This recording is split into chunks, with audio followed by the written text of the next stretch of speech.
kita, Kiai Haji Abdul Wahab. Silakan Kiai. Bismillah.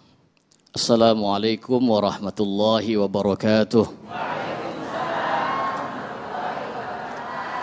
Alhamdulillahilladzi anzala ala abdihil kitaba wa lam yaj'al lahu iwaja qayyiman liyundhira ba'san syadidan min ladunhu wa yubashshiral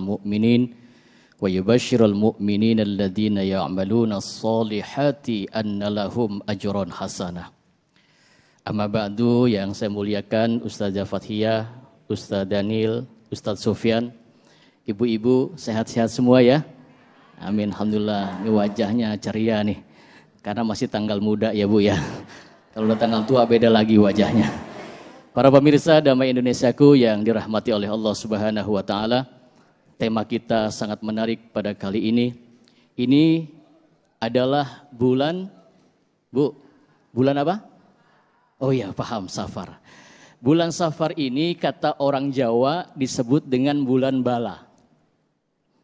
Bulan bala, katanya banyak bencana, banyak bahaya gitu ya. Nah, ini dibantah oleh para ulama. Karena di bulan Safar ini Rasulullah Muhammad SAW menikah dengan Siti Khadijah. Menikah dengan Siti Khadijah. Kenal dengan Siti Khadijah, Bu? Di mana kenalnya? Siti Khadijah ini istri Rasulullah yang dipilihkan oleh Allah untuk mendampingi perjuangan Rasulullah, janda 2 kali. Mengapa Rasulullah Muhammad dipilihkan seorang janda? Nanti jawabannya di lain waktu ya.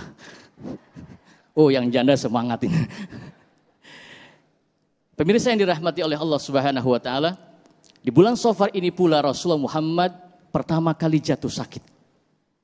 Pada akhir bulan Safar sekitar tanggal 28-29 Rasulullah Muhammad sakit, dan pada tanggal 12 Rabiul Awal, harinya hari Senin, waktunya waktu duha, Rasulullah Muhammad diwafatkan oleh Allah Subhanahu wa taala. Rasulullah Muhammad ketika wafat tidak meninggalkan harta, tidak meninggalkan benda, tapi ada 2 pusaka yang ditinggalkan oleh Rasulullah. Yang pertama Kitabullah Al-Quran, dan yang kedua sunnahnya Rasulullah. Al-Quran bisa sampai kepada kita, Rasulullah sudah wafat, tapi Al-Quran masih bisa sampai kepada kita. Hadis-hadis Nabi masih bisa sampai kepada kita. Kita masih mampu dan bisa mempelajari akhlak-akhlak Rasulullah Muhammad, pasti ada yang membawa. Benar nggak Bu? Bahkan kita kenal Islam di Indonesia pun pasti ada yang membawa. Kalau tidak ada yang membawa, tidak mungkin Islam bisa datang ke Indonesia. Tentunya siapa yang membawa?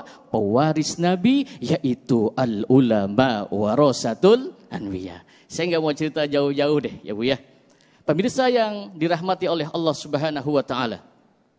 Maka ulama disebut dengan pewaris Nabi karena para ulama itulah yang mewarisi 2 ini yang disampaikan baginda Rasulullah Muhammad kepada para ulama. Dari ilmunya ulama yang akan melahirkan ilmu agama. Dari ilmu agama akan lahirlah tuntunan akhlakul karimah. Dari tuntunan akhlakul karimah kita jadi mengerti mana yang hak dan mana yang batil, mana yang halal dan mana yang haram. Ini buruk, ini baik, itu berkat bimbingan dan tuntunan ilmu agama. Nah, pemirsa Damai Indonesiaku yang dirahmati oleh Allah Subhanahu wa taala. Maka ulama kiai ini sebagai tonggak daripada berdirinya sebuah negara. Maka dikatakan berdirinya sebuah negara, kuatnya sebuah negara bi arba'ati asya, dengan 4 perkara. Yang pertama bil ilmil ulama, dengan ilmunya ulama. Yang kedua bi adlil umara, dengan adilnya pemerintah. Yang ketiga wijudil agniya, dengan dermaknya orang-orang yang kaya. Dan yang keempat bidu'ail fuqara, dengan doanya orang-orang yang fakir. Dari ilmunya ulama sehingga pemerintah bisa menjadi adil. Dari ilmunya ulama, orang yang pelit, ada orang pelit di sini. Ada cerita tetangga saya Bu, saking pelitnya dia, Masya Allah, sampai kentut aja nggak boleh dicium sama tetangganya. Saking pelitnya. Orang yang harusnya pelit karena ilmunya ulama, dia menjadi orang yang berderma. Dengan ilmunya ulama, orang yang fakir tidak putus asa. Bahkan doanya orang yang fakir ini luar biasa. Sampai ada seorang ulama namanya Syarif Hidayatullah yang kita kenal dengan nama Sunan Gunung Jati. Itu ulama itu. Karena Sunan Gunung Jati ini berguru sampai ke Mekah. Sunan Gunung Jati punya ayah namanya Sultan Abdullah bin Sultan Hud min Bani Israel. Punya ibu namanya Nyai Mas Ratu Rara Santang. Nyai Mas Ratu Rara Santang punya ibu namanya Nyai Mas Ratu Subang Larang. Wanita penghafal pertama Al-Quran di Nusantara ini dibawa oleh Nyai Mas Ratu Subang Larang. Punya guru namanya Hasanuddin bin Yusuf Ja'far Shadiq. Ulama yang melanjutkan perjuangan baginda Rasulullah Muhammad SAW. Lalu bagaimana dengan banyak ulama-ulama yang wafat saat ini? Apakah cukup hanya kita bersedih saja? Enggak. Bu, saya mau nanya nih. Cari ganti ulama itu susah apa gampang? Jawab yang kompak, susah apa gampang? Jangankan cari ganti ulama, cari ganti kiai, cari ganti imam masjid aja susah apa gampang? Begitu maghrib udah qomat, imamnya sakit perut, masih di kamar mandi, udah qomat, imamnya nggak ada, saya jamin dorong-dorongan. Lu aja. Kalau yang didorong bukan lulusan pondok pesantren, kalau yang didorong bukan orang yang lulus pesantren, yang paham dengan ilmu-ilmu agama, maka niscaya baca Qur'annya juga banyak yang salah. Pemirsa Damai Indonesiaku yang dirahmati oleh Allah Subhanahu wa Ta'ala. Terakhir, jangankan cari ganti ulama, begitu sulit. Maka ulama itu disebut juga dengan makhluk langka. Susah, ini makhluk langka ini. Kalau tidak ada ulama, laulal ulama lakana nas kal bahaim. Kalau tidak ada ulama, maka manusia kelakuannya persis kayak binatang. Jelas. Sekarang sudah banyak ulama yang wafat meninggal dunia, maka ini lihat generasi-generasi ke sini, anak-anak cucu kita, kalau tanpa kita bekali dengan ilmu-ilmu ulama, maka niscaya rusak. Betul? Maka mari dengan hikmah wafatnya para ulama kita ambil pembelajaran untuk kita. Tentunya kita banyak mengambil ilmu, mumpung ulama kiai masih ada, kita ambil saripatinya, kita pelajari ilmunya agar kita pun bisa menjadi ulama minimal di dalam keluarga kita. Terima kasih. Assalamualaikum warahmatullahi wabarakatuh. Masya Allah, alhamdulillahirrahmanirrahim. Itulah dia pemirsa tausiah dari Kiai Haji Abdul Wahab terkait makna diangkatnya ilmu dengan kematian ulama. Pemirsa jangan kemana-mana, tetaplah di Damai Indonesiaku.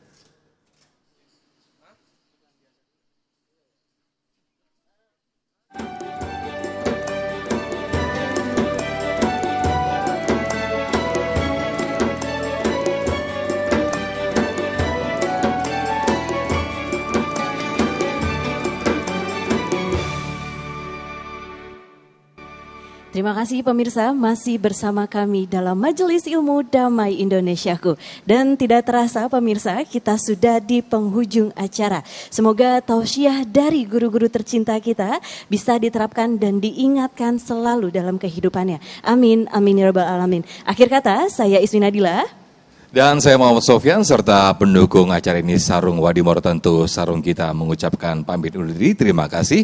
Wassalamualaikum warahmatullahi wabarakatuh. Mari kita berdoa mengangkat tangan bermunajat kepada Allah Subhanahu wa taala. Alhamdulillahirabbil alamin. Hamdan syakirin, hamdan naimin, hamdan yuafi ni'amahu yukafi mazidah. Ya Allah ya Tuhan kami, pada siang hari ini kami berkumpul untuk menuntut ilmu agar kami tertular dengan ilmu-ilmunya para ulama.